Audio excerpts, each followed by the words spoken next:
Yes, there comes the first topic of Formula E car racing case లో ఇప్పుడు సంచలన విషయాలు బయటికి వచ్చాయి. కేటీఆర్ సెల్ ఫోన్ సీజ్ కు ఏసీబీ ప్రయత్నించింది. అయితే అసలు సెల్ ఫోన్ తేలేదని కేటీఆర్ చెప్పడం ఇక్కడ కీలకంగా మారింది.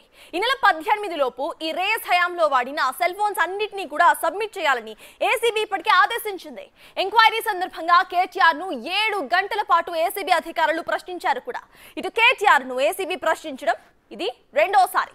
ఈసారి విచారణలో కేటీఆర్ కు 60 దాకా ప్రశ్నలు అడిగినట్లు తెలుస్తోంది. 55 కోట్ల రూపాయలు విదేశీ కంపెనీకి అనుమతులు లేకుండా చెల్లించిన విషయం చుట్టూనే ఎంక్వైరీ మొత్తం నడిచింది అంటున్నారు. హెచ్ఎండిఏ నిధుల దుర్వినియోగంపై వరుసగా ప్రశ్నలు సంధించారు ఏసీబీ అధికారులు.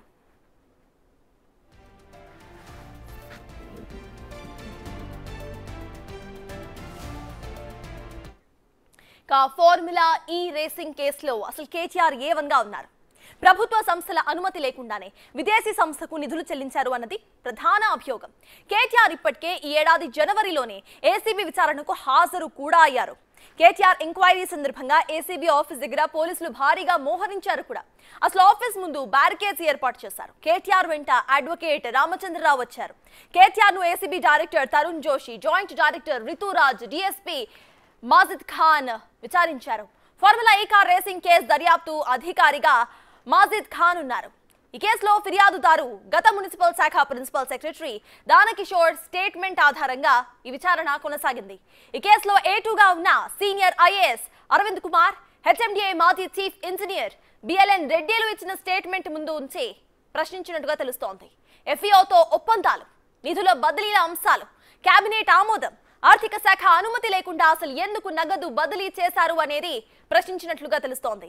ఫార్ములా ఈ కార్ రేస్ నుంచి గ్రీన్ కో తప్పుకోవడానికి అసలు కారణాలు ఏంటి అన్న కీలక అంశాలపై కూడా కేటీఆర్ ని ఏసీబీ ప్రశ్నించినట్లు తెలుస్తోంది.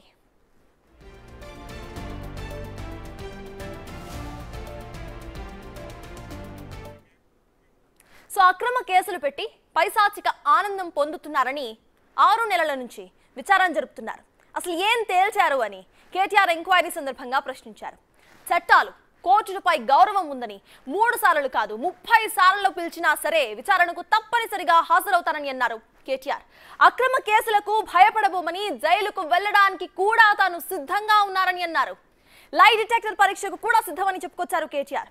డైవర్షన్ పాలిటిక్స్ లో భాగంగానే ఈ కేసులన్నీ అని అంటున్నారు ఆయన.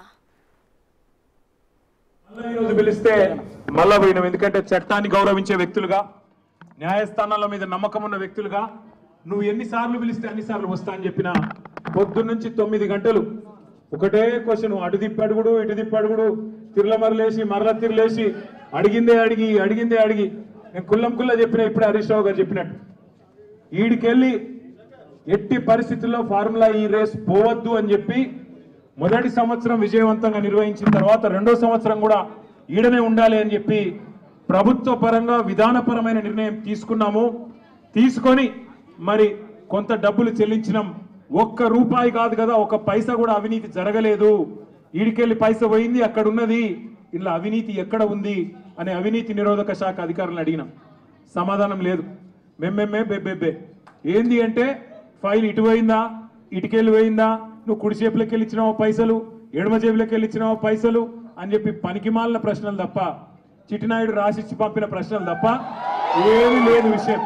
అందుకే నేను మొన్న చెప్పినా మళ్ళీ చెప్తున్నా, ఇది లొట్టపీస్ కేసు. ఈయన ఒక లొట్టపీస్ ముఖ్యమంత్రి. ఏది కాదు, వీళ్ళతోని ఏం చేయరాదు. పరిపాలన చేత కాదు, ప్రజలకిచ్చిన హామీలు నెరవేర్చే దమ్ము లేదు. అందుకే దద్దమ్మ రాజకీయంతో ఇవాళ తప్పించుకునే ప్రయత్నం చేస్తా ఉన్నారు. ఎవరి తప్పో ఎవరిది ఒప్పో చర్చ పెట్టు అని అసెంబ్లీలో అడిగితే పారిపోయిండు రేవంత్ రెడ్డి. ఈ ఫార్ములా ఈ కార్ రేసింగ్ మీద నేనేదో తప్పు చేసిన అంటున్నావు కదా, కేసీఆర్ ప్రభుత్వం ఏదో తప్పు చేసింది అంటున్నావు కదా, దమ్ముంటే అసెంబ్లీలో చర్చ పెట్టు అని అసెంబ్లీలో కూడా పట్టుబట్టినాం. పారిపోయింది. 4 గోడల మధ్యన ఎందుకయ్యా 4 కోట్ల మంది ముందు మాట్లాడదామంటే పారిపోయింది. పోనీ ఇట్లా కాదు, ఈ బదనాం క్యాంపెయిన్ ఇంకెన్ని రోజులు నడుపుతావు? ఈ దేశంలో ఏ రాజకీయ నాయకుడు అనే విధంగా నేను అంటున్నా, నువ్వు ముందుకు రా. నేను తప్పు చేయలేదు, నిజాయితీకి ధైర్యం ఎక్కువ కాబట్టి అవసరమైతే లై డిటెక్టర్ పరీక్ష తీసుకుంటా, నువ్వు కూడా రా. పట్టలేదు ఇక అటు కేటీఆర్ ఏసీబీ ఎంక్వైరీపై ఎమ్మెల్సీ కవిత కూడా రియాక్ట్ అయ్యారు. ప్రధాన సమస్యల నుంచి దృష్టి మరలించడానికి ఏసీబీ విచారణలు అని అన్నారు ఆవిడ. తమ పార్టీ లోపాలను సవరించుకుంటామని, తమపై ఎవరైనా దాడికి వస్తే కలిసికట్టుగా ఎదుర్కొంటామని అన్నారు కవిత.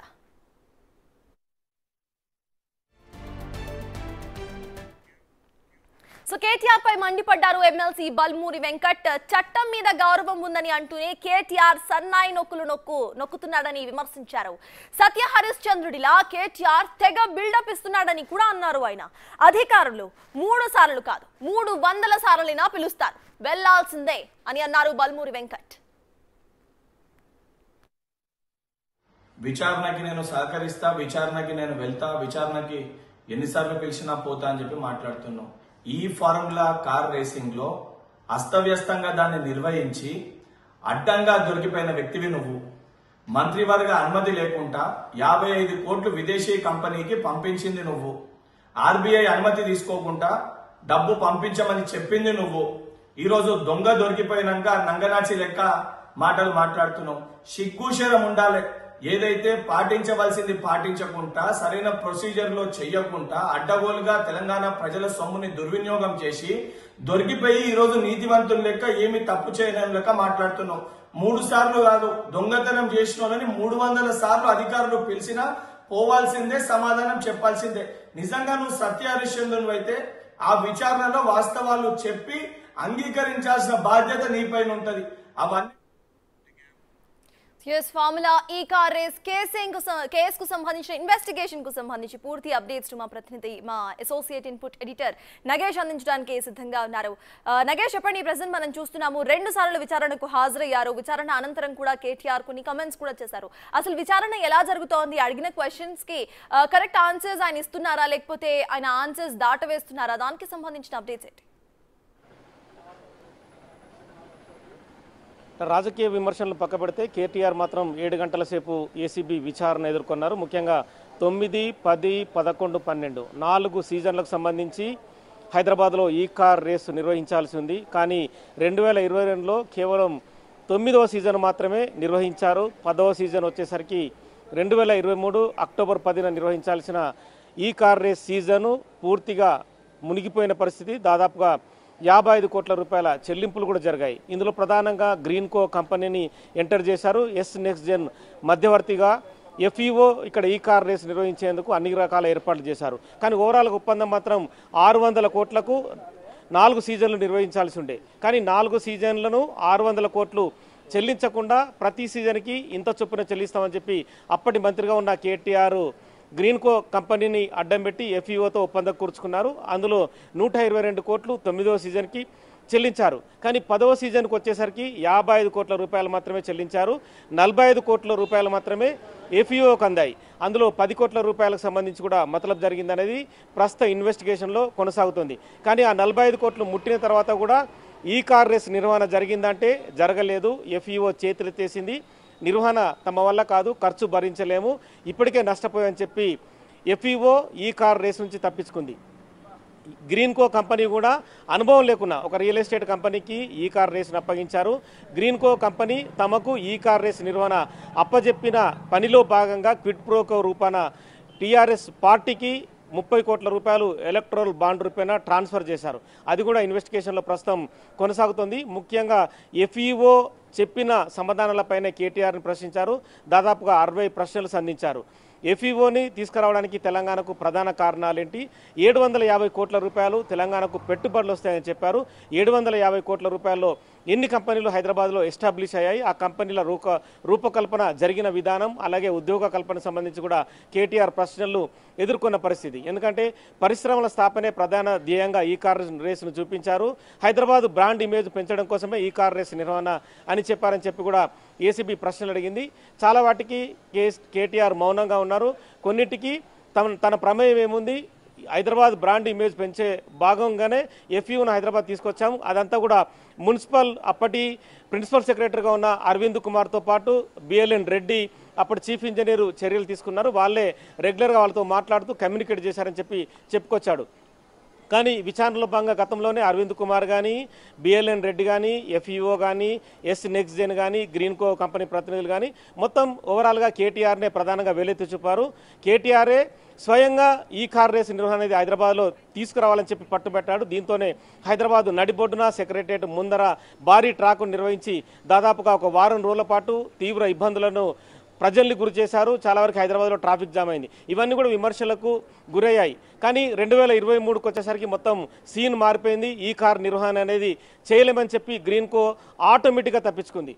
అక్కడ ఏం జరిగింది, గ్రీన్కో తప్పించుకోవడానికి కారణాలు మాత్రం కేటీఆర్ చూపెట్టలేకపోయారు. ఎందుకంటే గ్రీన్కో ఒక రియల్ ఎస్టేట్ కంపెనీకి ఎఫ్ఈఓకి అప్పచెప్పడం ద్వారా లబ్ధి వేరే రకంగా క్విట్ ప్రోకో రూపేణ, అంటే ఇది ఇద్దాం అది తీసుకుందాం అన్న రూపేణ, క్విట్ ప్రోకో రూపేణ ఈ ఒప్పందం జరిగింది. సో ఇవాళ జరిగిన విచారణ కూడా సుదీర్ఘంగా 7 గంటలు జరిగింది. ఎందుకంటే 9, 10, 11 నిర్వహించాల్సిన ఈ కార్ రేస్ 3 సీజన్లు నష్టపోయింది. ఇప్పటికే ఆర్బీఐకి తెలంగాణ గవర్నమెంట్, కాంగ్రెస్ గవర్నమెంట్ కూడా దాదాపుగా 10 కోట్ల వరకు 12 కోట్ల వరకు చెల్లించింది వడ్డీ రూపేణ. ఎందుకంటే విదేశీ మారక ద్రవ్యం రూపేణ 45 కోట్ల రూపాయలు ఎఫ్ఈఓ కంపెనీకి తెలంగాణ ప్రభుత్వం కేవలం ఒక లెటర్ ద్వారా. ఎగ్జాక్ట్లీ నగేష్, మొత్తం కేసులో కీలకంగా ఇందాక మీరు చెప్పినట్టు ఇటు ఐఏఎస్ అరవింద్ కుమార్ కూడా ఉన్నారు. అసలు ఆయన ఎక్కడున్నారు అనేది ప్రెసెంట్ కాంగ్రెస్ కీలకంగా అడుగుతున్న క్వశ్చన్స్. దాని గురించి కూడా ఇటు కాంగ్రెస్ నేతలు కొన్ని డౌట్స్ రైజ్ చేశారు. అసలు ఐఏఎస్ అరవింద్ కుమార్ ఎక్కడ ఉన్నారు, దానికి సంబంధించి అసలు ఇన్వెస్టిగేషన్ ఎలా నడుస్తోంది? అరవింద్ కుమార్ ప్రస్తుతం ఉన్నాడు, అంటే ప్రిన్సిపల్ సెక్రటరీగా తెలంగాణ గవర్నమెంట్లోనే లూప్ లైన్లో ఉన్నాడు. మొన్నటి వరకు ఎస్ఎల్బీసీ టన్నుల పర్యవేక్షణ 4 రోజుల వరకు కూడా అరవింద్ కుమారే చూశాడు. ప్రస్తుతం అంటే మృతదేహాల వెలికితీత కావచ్చు, ఎస్ఎల్బీసీ టన్నులు మళ్ళీ కంటిన్యూగా చేయడం కోసం పనులకు సంబంధించి అక్కడే పర్యవేక్షించాడు. కానీ అరవింద్ కుమార్ ఈ కార్ రేస్కు సంబంధించి చాలా కీ రోల్ పోషించాడనేది కూడా అంటే ఇన్వెస్టిగేషన్లో గతంలోనే చెప్పాడు. అరవింద్ కుమార్ కూడా తాను క్లియర్గా చెప్పాడు. అంటే అధికారుల ప్రమేయం ఎంతవరకు ఉంటుంది, రాజకీయ నేతలు చెప్పినట్టుగా, మంత్రులు చెప్పినట్టుగా పనిచేస్తామని చెప్పుకొచ్చారు. కానీ ఈ కార్ రేసు నిర్వహణ తన సొంత నిర్ణయం కాదు, హైదరాబాద్ బ్రాండ్ ఇమేజ్ పెంచో దానిలో భాగంగానే కేటీఆర్ ఈ కార్ రేసు నిర్వహిద్దామని చెప్పడం వల్లనే తాము ముందుకెళ్ళామని చెప్పారు. సో ఇందులో అరవింద్ కుమార్ కావచ్చు, బిఎల్ఎన్ రెడ్డి కావచ్చు, వాళ్ళ స్టేట్మెంట్లు కూడా చాలా ఇంపార్టెంట్. ఇందులో అలాగే ఎఫ్ఈఓ కానీ, ఎస్ నెక్స్ట్ జెన్ కానీ ఇవన్నీ స్టేట్మెంట్లు ఆల్రెడీ ఇప్పటికే రికార్డ్ అయ్యాయి. ఇవాళ మాత్రం 7 గంటల పాటు కేటీఆర్ విచారణ కొనసాగింది. తదుపరి ఈ కేసు విచారణలో భాగంగా ఇవాళ చెప్పిన కేటీఆర్ ఆన్సర్స్ని పోల్చి చూసుకోవడం కోసం మళ్ళీ ఎఫ్ఈఓని, ఎస్ నెక్స్ట్ జెన్ మధ్యవర్తిగా ఉన్న కంపెనీని, అలాగే అరవింద్ కుమార్ని, బిఎల్ఎన్ రెడ్డిని, గ్రీన్కో కంపెనీని మళ్ళీ రకరకాలుగా ఈ 5గురిని కూడా విచారించే అవకాశం కనిపిస్తుంది. మరోసారి కూడా వీళ్ళు చెప్పిన ఆన్సర్స్ ఆధారంగా క్రాస్ ఎగ్జామిన్ చేయడం కోసం కూడా కేటీఆర్ని మళ్ళీ కూడా విచారణ చేసే అవకాశం కనిపిస్తుంది. మొత్తం 55 కోట్ల రూపాయల నిధుల మళ్లింపుకు సంబంధించి చెల్లింపులు జరిగిన విధానం కావచ్చు, అప్పుడు ఎలక్షన్ కోడ్ ఉన్నా కూడా డబ్బులు మళ్లింపు ఎందుకు జరిగింది, కేవలం ఒక లెటర్ రూపేనా డబ్బులు ఎందుకు ఎఫ్ఈఓకి పంపిణీ చేశారు, మరి క్యాబినెట్ ఆమోదం అప్రూవల్ లేదనేది కూడా ఇక్కడ ప్రధాన ఆరోపణ. క్యాబినెట్ అప్రూవల్ లేకుండా ఎందుకు ఇంత పెద్ద నిర్వహణకు ముందుకెళ్లారు? ఎందుకంటే ఒకసారో 2 సార్లు నిర్వహించాల్సిన సీజన్ కాదు, 4 సీజన్ల పాటు నిర్వహించినా కూడా 600 కోట్ల రూపాయలు ఉండేవి.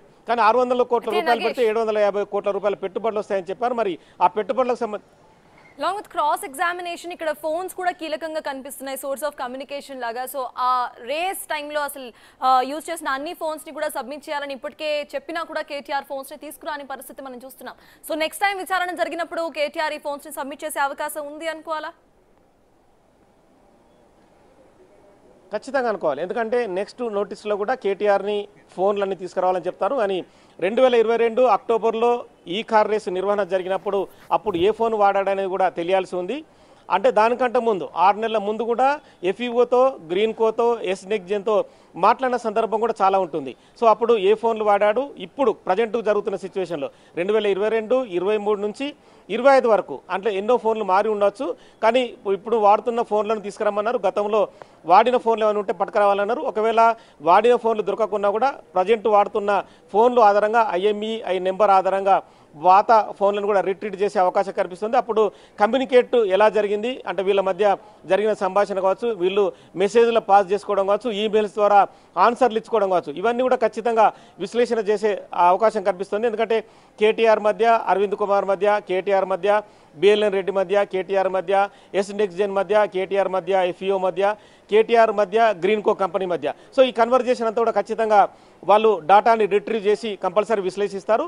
అక్కడి నుంచి కూడా కేటీఆర్ ప్రశ్నలు ఎదుర్కోవాల్సి ఉంటుంది. ఎందుకంటే వాళ్ళు కేటీఆర్ వాళ్ళకి ఏం చెప్పాడు, వాళ్ళు ఎస్ ఆర్ నో ఏం చెప్పారు, వాళ్ళు ఎందుకు అంటే ఈ కార్ రేస్ నిర్వహణకు సంబంధించి ఎటువంటి విధి విధానాలు వీళ్ళ మధ్య జరిగాయి, కొన్ని డబ్బుల చెల్లింపుల క్రమంలో కూడా కేటీఆర్ ఏమన్నా అరవింద్ కుమార్కి మెసేజ్ పాస్ చేశాడా, ఆ 45 కోట్ల చెల్లింపులు జరగాలని చెప్పి ఫోన్ ద్వారా అంటే మెసేజ్ ద్వారా ఫోన్ ద్వారా మెసేజ్ పంపించాడా, ఇవన్నీ కూడా ఖచ్చితంగా విచారణలో తేలాల్సిన అవసరం. ఖచ్చితంగా నెక్స్ట్ టైం విచారణకు మాత్రం కేటీఆర్ తన వద్ద ఉన్న ఫోను, ఒకవేళ పాత ఫోన్లు కూడా అందుబాటులో ఉంటే అవి కూడా తీసుకురావాల్సిన అవసరం కనిపిస్తుంది. దానికి సంబంధించి కూడా కోర్టు నుంచి వాళ్ళు క్లియర్గా ఒక లీగల్ నోటీస్ ఇచ్చిన తర్వాతనే, ఆ నోటీస్లో కూడా మెన్షన్ చేసిన తర్వాతనే కేటీఆర్ ఫోన్లతో అటెండ్ కావాల్సిన అవసరం అయితే కనిపిస్తుంది.